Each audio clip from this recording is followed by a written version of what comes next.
Hello, media students. Just on the basis of the discussion I've just had with my class, we were talking about audience research. How might you show evidence of audience research in your on your blogs? Well, various things you can do. One approach is to do sort of questionnaires and stuff.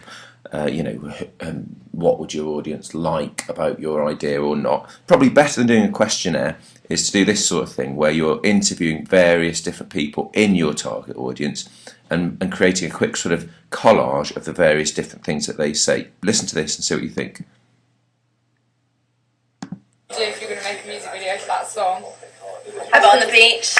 I put it in the street. No, like a town, sort of running through the town. Yeah, with loads of shots with girls, like the girls singing in the girls at the front, and the girls behind her at the back. No, hunting, dancing and synchronization. I thought the song was really good. So quite straightforward to do this, I would have thought. Just go around. What would you do? You'd have to play the song to people, explain a couple of your ideas for a video, and then see what they think. Then you'd have to write up your research in terms of a few bullet points underneath. A few bullet points underneath the post explaining what you have gained from doing that. Okay, so what's the idea? It's to do audience research where you show people different, you explain to people your clip and quickly record their responses and then summarise what conclusions you reach from that. Can I also suggest that you try and do things using, for example, Facebook? I was just saying, I paused it. What I was trying to say was use Facebook or SurveyMonkey or something like that. Can't you do it on Facebook where you just put it round to a few of your friends, send it round to them, or set up a page for it where people can comment on your ideas and then just ask them to do it? That would be really good. Then print screen the page and put it onto your blog. I'm just thinking of alternative ways to get responses to your ideas.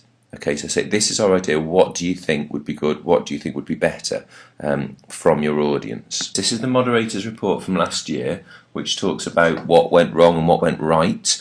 It said, research and planning similar to previous series, candidates frequently spent substantial time planning the main production, but hardly considered their ancillary tasks. Now, if you're doing a music video, your other tasks are the poster and the digipack. So make sure you've got planning and research for those things as well. Okay, so that'd be an easy thing to do, wouldn't it? To do a couple of quick posters and then present them to people and ask them which one they prefer. Okay, so you've got to have planning and research, audience research, not just into your video, but also to your other tasks. What does it say? Some good practice was seen where the candidates had presented their pre-production material with the director's commentary. So having a little go at making your clips, making your video, film a bit of your video and then put it online with a commentary, a voiceover just talking about how successful it's been or otherwise. Okay, so to conclude this little film, which has gone on a bit longer than I thought, we're thinking about research, thinking about different ways of doing audience research, and I'm suggesting that you find ways. These guys go out into the town centre and do it. In fact, if you want to find more examples, just Google. Actually, I did it on Bing. Bing got me better results. Audience research OCR, and that'll find you loads of examples and copy the good ones. But decide what your main ideas are and then ask people what they think of them, people within your target audience. Right. Hope